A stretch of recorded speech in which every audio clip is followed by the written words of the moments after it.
Hoje eu quero falar com você sobre o dia que eu aprendi a bater na porta do quarto do meu filho. Talvez você pergunte para mim, Ana, mas o que importa isso? Vou te dizer agora o que importa isso. Olha só, nós mães, vou falar pais, mas principalmente vou falar sobre nós mães, isso vale para os pais também, porque nosso papo aqui é um papo de mulher para mulher. Então eu quero falar para você que nós mães, a gente não acha que os filhos nos pertencem, a gente tem certeza. E aí eu quero dizer para você que quando os filhos vão crescendo, existe um desafio que é o maior de todos, o mais difícil para nós, que é aprendermos a ser desnecessárias. Acho que é aprendermos a sermos, que é aprender a sermos desnecessárias na vida do filho. Como é que você recebe isso aí no seu coração quando eu falo isso? Será que você é daquelas mães que quando falam desnecessárias, até um tonho assim, até um vazio no coração? Ou será que quando eu falo isso você fala, nossa, que interessante?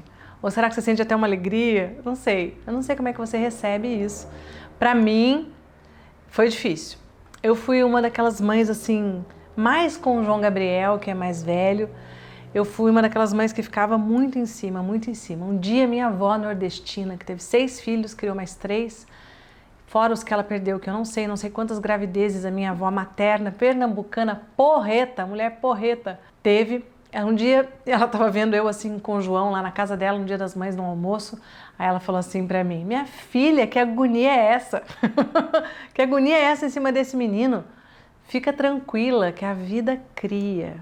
Olha, falei até em câmera lenta pra você. Aquela fala da minha avó, fica tranquila que a vida cria, foi tão forte para mim, uma sabedoria tão profunda, foi tão impactante, que eu entendi que a minha avó estava dizendo assim para mim, confia mais na vida, confia mais na vida, confia mais no seu filho, a vida tem força, a vida conduz nossos filhos, não precisa querer controlar tudo, não precisa estar em cima o tempo todo. Até porque, se você, assim como eu, tem filhos mais velhos, você sabe que isso é uma grande ilusão, que a gente não tem como estar ao lado deles o tempo inteiro, para o bem e para o mal. Para o bem, porque claro que em alguns momentos seria muito valioso que a gente pudesse dar uma palavrinha, né, de experiência, de sabedoria, com respeito. E para o mal, porque também a gente poderia ficar over em cima deles, a gente poderia ser muito invasiva. E eu quero falar sobre isso, sobre esse nível de invasão. Quando os filhos começam a crescer, e agora eu vou falar sobre filhos de 15 mais, digamos assim, filhos já adolescentes, no final da adolescência, no início da vida adulta, eles começam a fazer opções nas vidas deles. Eles começam a escolher a namorada ou o namorado, eles começam a perceber a orientação sexual, eles começam a decidir se quer fazer faculdade, se não quer, qual faculdade ele quer fazer, ele começa a decidir como se vestir já bem antes, né? Mas enfim, ele tem um estilo próprio, ele tem uma tribo às vezes, um grupo de amigos, ou um amigo inseparável, uma amiga inseparável, enfim, muitas coisas se configuram na vida dos nossos filhos. E eu atendo muitas mães que acham que têm o direito de intervir nessas escolhas. E eu quero dizer para você que quanto mais os filhos crescem, menos precisam de nós, nesse sentido de intervenção. Claro, precisam uma complexidade de questões, de conversas, de conselhos, muito mais complexos do que quando a gente pega, coloca no berço e vai dormir, né? Eu me lembro muito, quando meus filhos eram pequenos, quando o João era pequeno, um amigo meu, eu falando, porque tem que acordar de madrugada, não sei o quê. Um amigo meu bem mais velho, que tinha filhos bem mais velhos, falou para mim, Ana, esse é o menor dos trabalhos. Nessa idade, faz uma birrinha, chora, você dá um banhinho, bota no berço e vai dormir, porque você sabe que seu filho está ali. À medida que eles vão crescendo, vão se complexificando as questões, os riscos, as consequências das escolhas e atitudes deles. E é preciso que nós, pais e mães, é preciso que a gente perceba que a gente não tem o direito de controlar a vida dos filhos, que a gente não tem domínio mais sobre eles e que, às vezes, o maior desafio para nós é justamente dizer sim a quem o filho se tornou.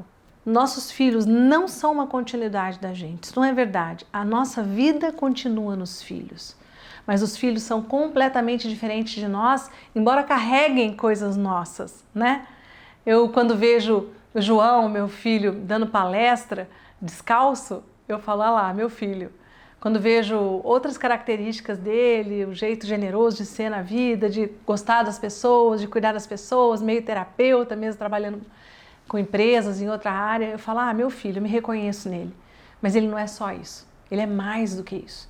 Talvez em outros momentos eu reconheça traços do pai dele, na memória factual, na inteligência aguda e astuta, na grande bagagem intelectual que o João já muito jovem tem. Eu reconheço a inteligência do pai dele. Eu reconheço o jeito de ser e de lidar com a vida do pai dele, um jeito de andar, às vezes um gesto, um jeito de falar, mas ele não é só isso.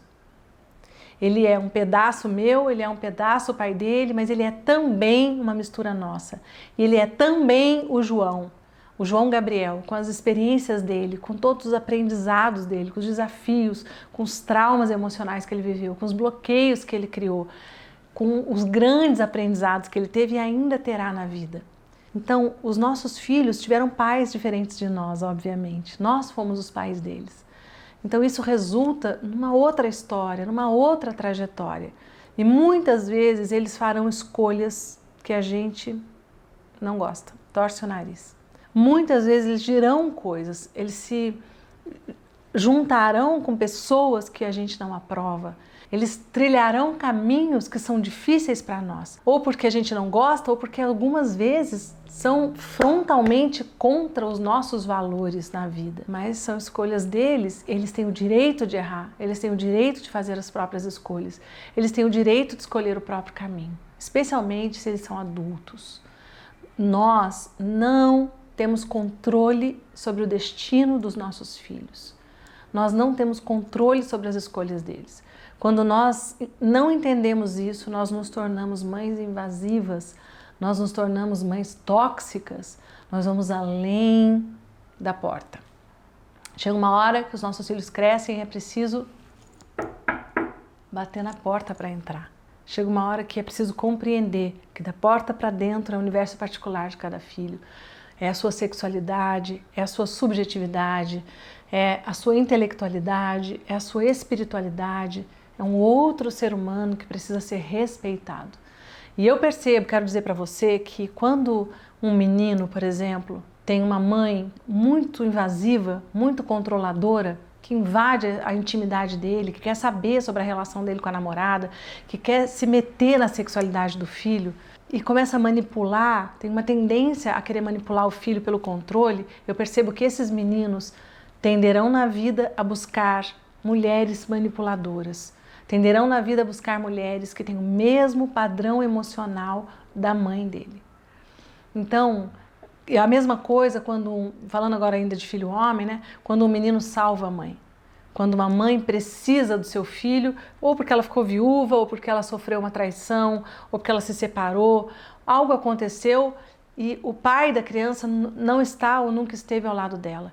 E ela, sem perceber, se ela estiver desconectada dos pais dela, da força da origem dela, ela convida esse menino a tomar esse lugar de grande. Só que esse menino, esse filho é pequeno. E quando ele vem e toma o lugar de grande, ele toma o lugar do pai dele, ele toma o lugar do marido da mãe, ele toma o lugar de um homem que deveria estar ao seu lado. Isso é muito pesado para esse menino, muito pesado. Ficar, aspas, casado com a mãe, ser apoio para a mãe. Filhos são pequenos, pais são grandes, nós oferecemos apoio para eles. E eles vêm e tomam o quanto eles quiserem. Algumas vezes eles virão e deitarão no nosso colo e receberão carinho e afeto e receberão o nosso amor. Outras vezes eles não vão querer, outras vezes eles estão fora do lugar deles. E eu vou dizer para você, quanto mais controladores e invasivos os pais são, maior a tendência de que os filhos, assim que podem, vão para longe. Morar lá do outro lado do mundo, do outro lado do país, morar não sei aonde, fazer escolhas completamente diferentes e distantes dos pais, porque é uma forma, ou às vezes é a única forma que eles encontram de colocar um limite a tamanho controle, a tamanha invasão. Então é preciso muito respeito diante das escolhas dos nossos filhos. E eu presenciei uma história muito interessante com o João e o meu ex-marido Laureano, pai dele, que foi quando o João decidiu não fazer faculdade. É uma história que eu já contei várias vezes, que o Laureano já contou, nós já contamos de diversas maneiras essa história. Laureano nasceu dentro de uma escola cresceu, mãe professora, cresceu dentro de uma escola, cresceu estudando muito, sempre estudou muito, se tornou professor. Nós fomos professores universitários por anos a fio, depois professores de pós-graduação, fizemos mestrado, estudamos muito. E o Laureano, além de tudo isso, é dono de escola, então até hoje está mergulhado na educação. É claro que a educação é o grande amor da vida dele. Também foi uma estratégia muito importante de vida que mudou a condição financeira dele, que veio de uma origem muito pobre e construiu tudo com muito esforço, com muito estudo, com muito trabalho. Quando foi a vez do João fazer faculdade, o Laureano tinha uma escola e do interior de São Paulo, ele prepara ainda os meninos para Harvard, grandes universidades americanas. E é claro que, vendo o João como um menino tão inteligente e talentoso que era, ele imaginou que o João fosse seguir esse caminho que ele trilhou para ele. Só que o que aconteceu? O João não quis, o João fez outra escolha, fez outro caminho. E num primeiro momento foi muito difícil para eles, muito difícil, tanto para um quanto para outro. Muito difícil para o Laureano como pai ver que seu filho não seguia, não atendia toda a expectativa que ele tinha. E é claro que não só o Laureano nessa história, mas todos os pais e todas as mães, quando criam expectativas, quando projetam sonhos sobre seus filhos, eles estão projetando o melhor deles. Eles querem que o filho seja feliz, eles querem que o filho não sofra, eles querem mostrar um caminho que eles acreditam que vai dar sucesso, segurança financeira, segurança emocional, que vai dar crescimento, expansão, enfim. As intenções dos pais sempre são no sentido do crescimento, no sentido daquilo que eles acreditam que é o melhor para os filhos. E o João, por sua vez, estava sofrendo com o peso de não atender a expectativa do seu pai. E aí um dia o João falou para mim, é porque o meu pai, ele não concorda com o meu caminho, não sei o que, não sei o que. Aí eu falei, João, seu pai a vida toda esteve na educação. E foi isso que transformou completamente a vida dele. Todos os aprendizados, amigos, pessoas, tudo que ele conquistou na vida, tudo que ele construiu materialmente também, tudo que ele ganhou materialmente veio da educação. Você não acha que é legítimo que ele queira oferecer para você esse caminho que foi tão bom na vida dele?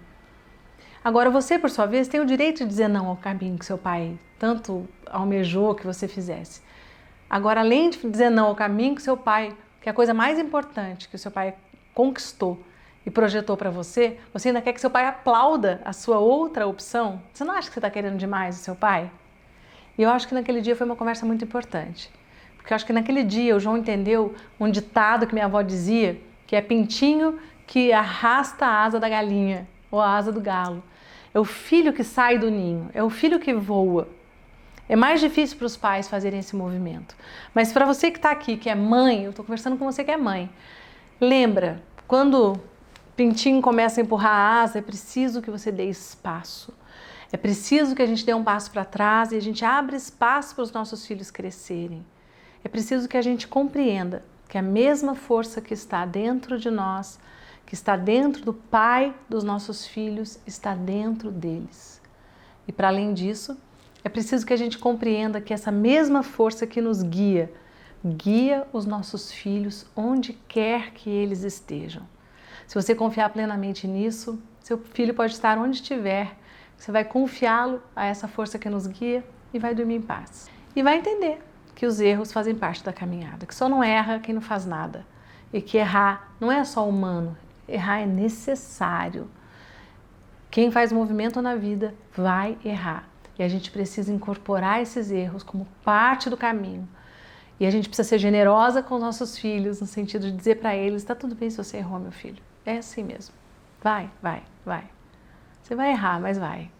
Quando a gente reconhece também os nossos erros, a gente dá permissão para os nossos filhos para que eles também possam errar.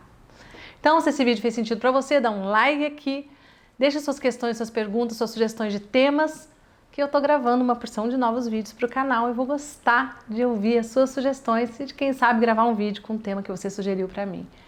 Então, te vejo no próximo vídeo. Até lá!